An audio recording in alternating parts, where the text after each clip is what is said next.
Hey guys, it's Avangel, welcome back to the channel, and today we're taking a look at something very similar to something I reviewed recently, but a lot smaller. This is the experimental, technically Revolution Helicopters Incorporated Mini 500. If it looks familiar, yes. It is essentially a scaled-down single-seat Hughes 500 as a kit plane. Well, kit helicopter in this case, and that's a bush.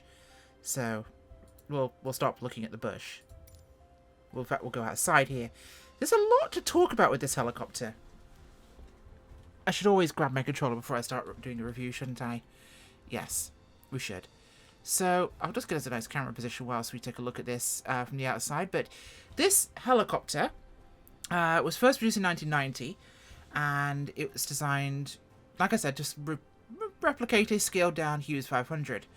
The originals were powered by a Rotax 582 64 horsepower engine, little two-stroke, not very powerful, and had reliability issues, which led to some issues and later some spicy comments from the CEO of Revolution Helicopters. And it really was a small little nimble aircraft. It's hard to get specs on the actual performance of this version. This uses an engine that was actually spec'd as possible for this, but I don't believe any were actually done. Now, they ceased operations in about 1999, with apparently 500 kits sold, and there was a move to try and restart production here, and they were using some different engines, but they also had the option of either a Mazda Wankel, which is a funny word to say, Wankel, or a Solar T62 turbine engine. Yeah, if that sounds familiar, it's because it's the APU from a Chinook. Yeah, an aircraft that could fly on an APU. Funny that.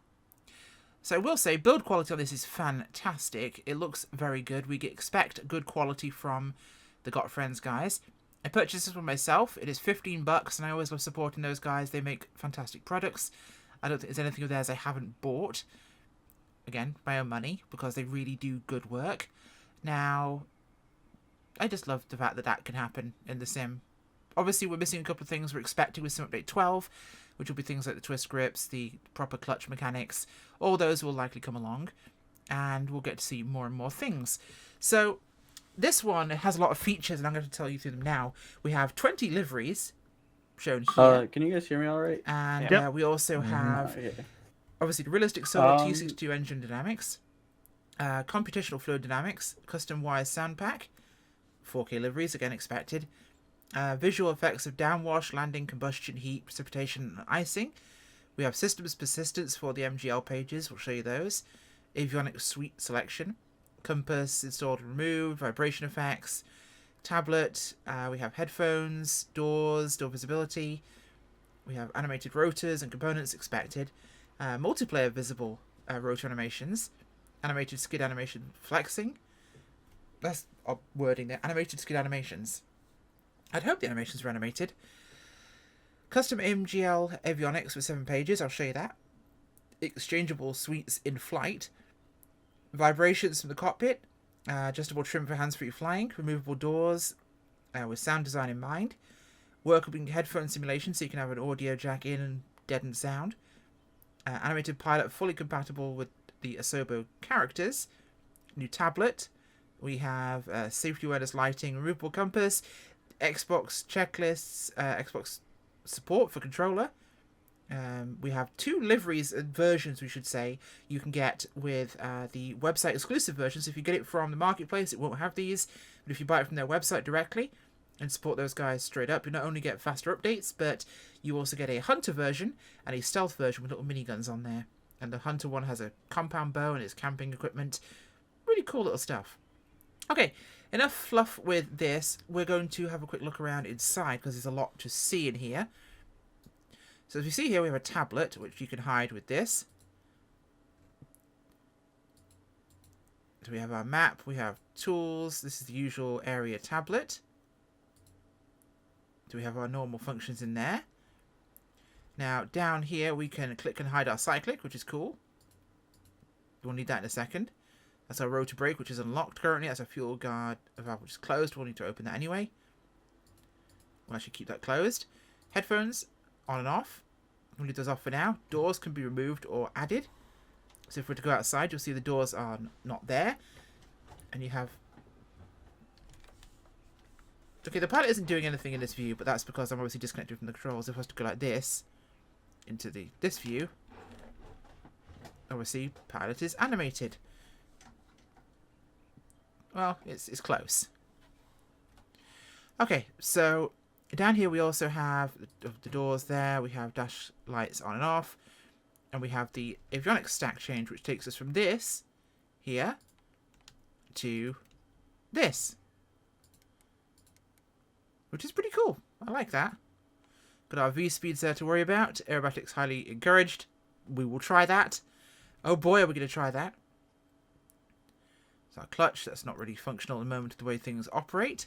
Obviously, the doors are back here. We can open those. We can close those. This is $15, by the way, which is honestly fantastic price for what you're getting here.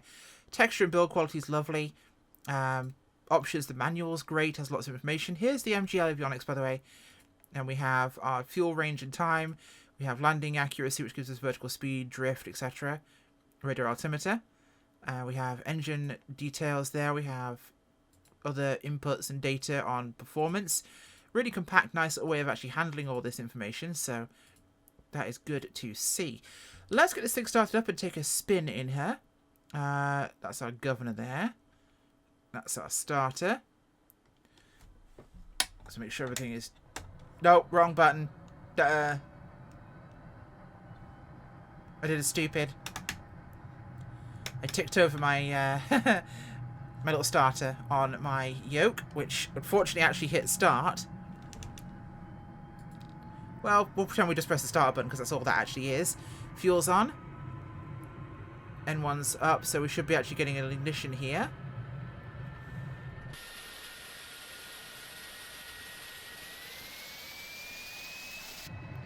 Oh, you saw the startup coming out the back there from the exhaust.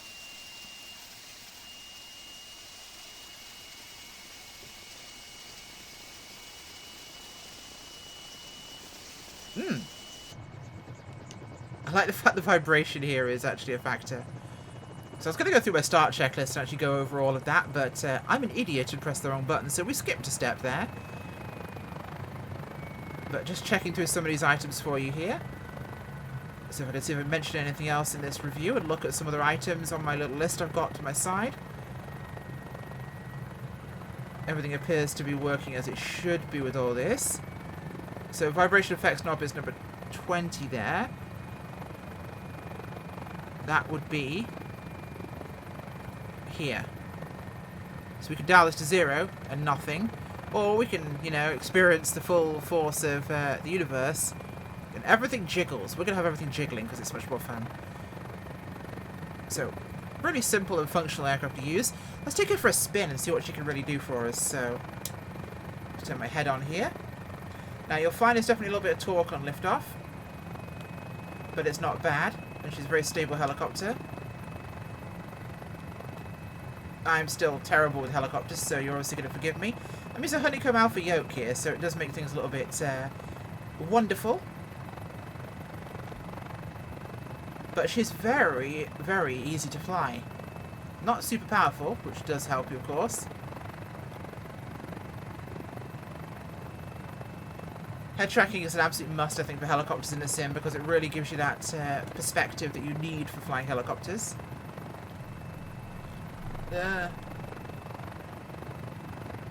Is my trim actually functioning here? I don't know. I'm trying to put some trim in. I'm not sure if it takes the same aileron trim as aircraft do. I don't think it does, so we'll just have to hand fly this thing the whole way. Let's actually get some altitude here. We'll do a little bit of aerobatics to see how she behaves with that. It's me, so I'm probably going to plow into the ground. Be prepared for that. We'll get some speed up here. I wonder what happens if I do this. Oh, good God. That's a tree, that's a tree, that's a tree, that's a tree, that's a tree. Okay. I'm not going to try and do that again. That feels problematic. We'll turn it around a little bit steeply there. I wonder if I could actually get this thing to loop. I need a lot more altitude than this if I'm going to try that. I don't even know how to loop a helicopter. That's probably something I should concern myself with before I attempt a dramatic aerobatic maneuver. Gaining altitude, gaining airspeed. There we go. Okay, let's get some airspeed here.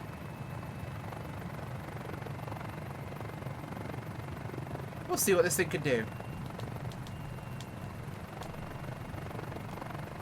Oh, that's not a view I wanted in a helicopter. Yes, it will. Badly, but for me, but it will. Okay. Let's try landing it, shall we? You know what, that building over there looks fun. Let's go and make an approach. Really responsive on the collective, I find.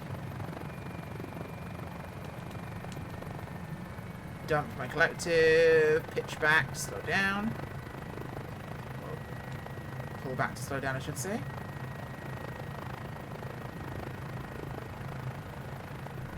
Whoa, let's put it on that dirt patch just in front of it here.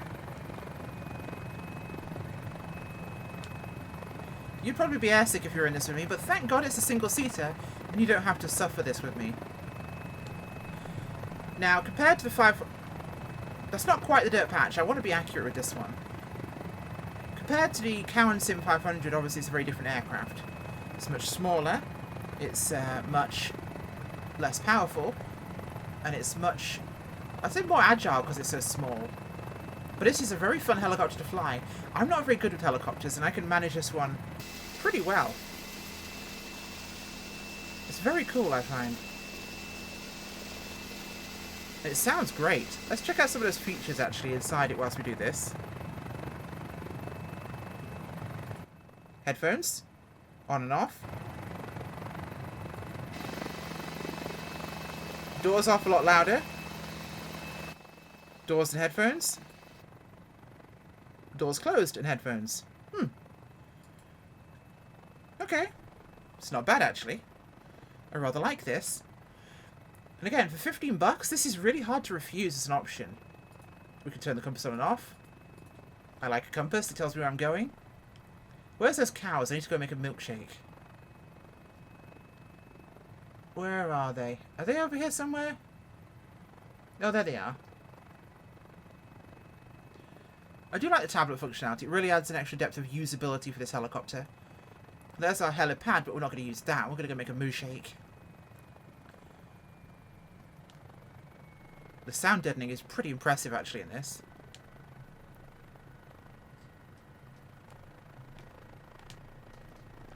Woo! Hi, cows! Hi, little cows. How are you guys doing? No, don't want to pick one up on the front of the skid. That would be awkward. Actually, let's do a touchdown here in third person. This is going to be bumpy as all heck.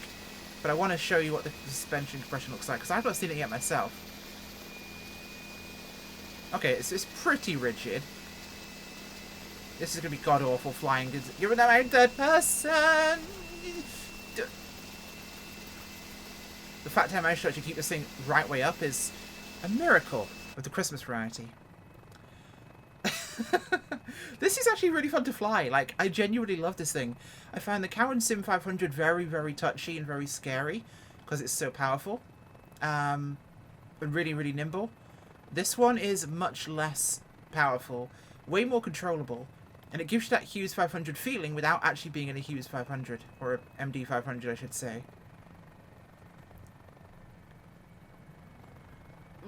There we go. Now they are planning to bring a number of other features for realism's sake, like the clutch governor and other systems with SU12.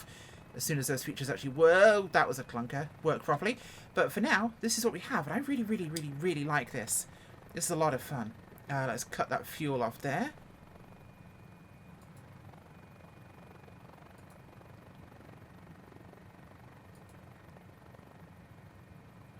You'd think that'd shut the engine down.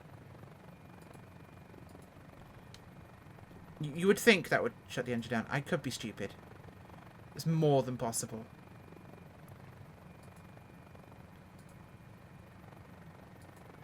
There we go. I actually had to click the button. Funny that, isn't it? Headphones off here, because I actually gonna like the sound of the rotors on this. Let's go take a look at the Hunter and the... So this is our stealth variant here, with US Navy markings on it. And now miniguns. Those are adorable. It's like a baby murder egg. Aww. This is what I will fly a lot. Little dinky miniguns, which probably weight the thing down ridiculously. I love the little markings there, static top of the little tiny sponsons. It's adorable. It's a baby murder egg. So we'll look at the cockpit, see if there's any difference. There is actually meant to be a targeting HUD in here. I don't know how I make that work. Let's switch it on real quick and see if we get that to show up. Give it its N1.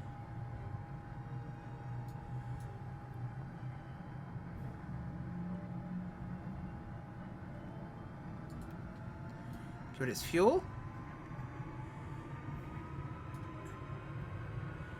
I don't see... There's meant to be some sort of targeting HUD. I don't know where or what that is. Oh, we have got trim there. Ah. There's our starters. There's our vibration effect. Ooh, the wiggle of that is great.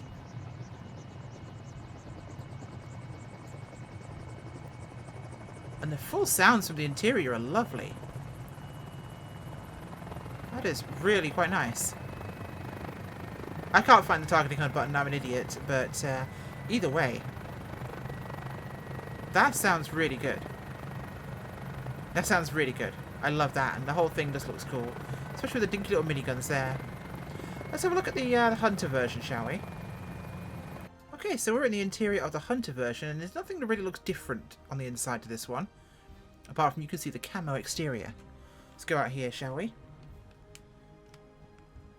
So obviously it's just very camouflaged and quite muddy, actually, it seems. It's been used in the field a fair bit. We have, of course, got our little compound bow there. And you can obviously use this with the whole camp out stuff, Parallel 42, for tents and things, as far as I'm aware. So that is a nifty little addition to the aircraft. It's not a big deal, but it's kind of cool to have a version that has this. It adds variety. And it's a free edition, of course, if you get it from their website. I highly recommend you get it directly from Got Friends for this aircraft in general. I get all my stuff from them. Not only do you get updates faster than the marketplace, but the versions with the 2 weapons on them are included for free. Now, $15. Tons of features, usability, looks fantastic, flies really well, tons of fun. I would say this is a definite buy. Even if you're not a big helicopter fan, and I'm not a huge helicopter fan, this is a ton of fun to play with because it's friendly, it's forgiving, and it's just silly. It's fun. The guys at Got Friends, and especially the Got Gravel Discord community of bush pilots and racers and seaplane pilots and GA people, vintage pilots, there's loads of people over there.